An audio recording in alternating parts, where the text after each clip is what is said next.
વાયરસના કારણે અમદાવાદમાં જન્મદરમાં મોટો ઘટાડો જોવા મળ્યો। અમદાવાદમાં કોરોનામાં મૃત્યુદર તો વધ્યો, પરંતુ તેની સામે જન્મદરમાં 15%નો ઘટાડો જોવા મળ્યો। વર્ષ 2020ની સરખામણીએ 2021માં શહેર અને જિલ્લા વિસ્તારોમાં 15% ઓછો જન્મદર નોંધાયો છે। જ્યારે સરકારી આંકડા મુજબ અમદાવાદ શહેરમાં ફેબ્રુઆરી 2020થી એપ્રિલ 2020 દરમિયાન 20,077 બાળકો જન્મ્યા હતા। સામે 2021માં આ જ સમયગાળામાં 17,068 બાળકો જન્મ્યા છે। અમદાવાદ જિલ્લામાં ફેબ્રુઆરી 2020થી એપ્રિલ 2020 સુધીમાં 5,033 બાળકો જન્મ્યા, જ્યારે 2021માં આ જ સમયગાળામાં 4,281 બાળકોનો જન્મ થયો। તો અમદાવાદ શહેરમાં વર્ષ 2018ની સરખામણીએ 2021માં જન્મદર 18% અને જિલ્લામાં 26% ઓછો રહ્યો।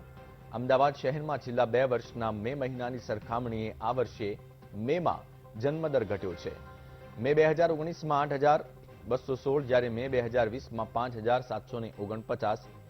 આ વર્ષે મે મહિનાની 12 તારીખ સુધી 1,939 બાળકો જન્મ્યા હતા।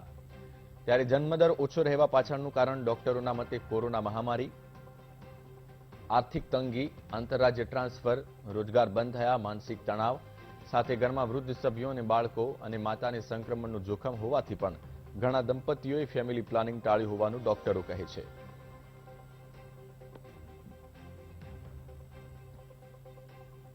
સંવાદદાતા ગૌતમ શ્રીમાળી અમારી સાથે ફોન લાઈન પર છે। ગૌતમ, કોરોના મહામારીને આ જન્મદરનો જે તફાવત છે એને મોટું કારણ માનવામાં આવી રહ્યું છે, શું વધુ માહિતી છે?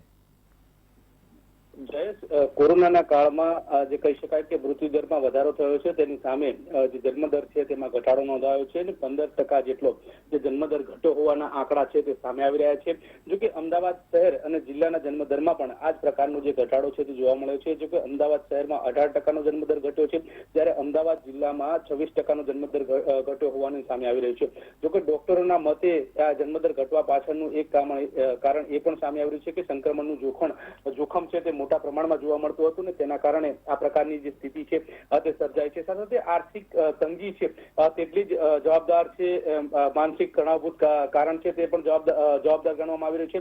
સાથે કોવિડના સંક્રમણનું સૌથી મોટું પરિબળ છે તે અહીંયા ભાગ ભજવ્યું છે અને એના કારણે આ જન્મદર છે તેમાં ઘટાડો જોવા મળ્યો છે। આંકડા ઉપર નજર કરીએ તો અમદાવાદ શહેરના જે ફેબ્રુઆરી એપ્રિલ 2020ની વાત કરવામાં આવે તો 20,077 બાળકોનો જન્મ થયો હતો અને આ જ સમયગાળામાં એટલે કે 2021માં 17,068 બાળકો જન્મ્યા છે, એટલે કે 18% જેટલો જે છે તેમાં ઘટાડો છે તે નોંધાયો છે।